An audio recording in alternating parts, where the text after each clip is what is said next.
बज़्म अनवार के सदर और आल जम्मू कश्मीर अदबी कौंसिल मीरपुर डिवीजन के सदर जनाब प्रोफेसर मसूद सागर साहब कि आप आएँ और सामीन के दिलों को गरमाएं। आपकी भरपूर तालियों में तशरीफ़ लाते हैं मसूद सागर साहब।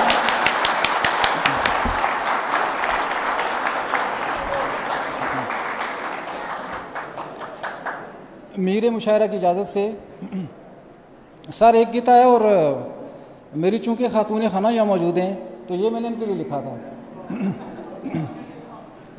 और अगर ये ना होती तो शायद फिर किसी और के लिए होता।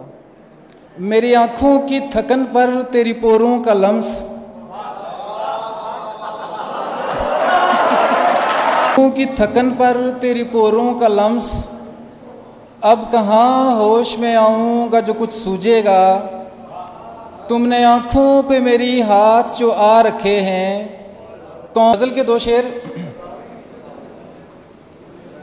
बात पुन की न किसी पाप की करनी है मुझे सर, बात पुन की न किसी पाप की करनी है मुझे, बात करनी है मगर आपकी करनी है मुझे। बहुत शुक्रिया सर। और अब ज़्यादा की तवक्को न करें मुझसे के बात,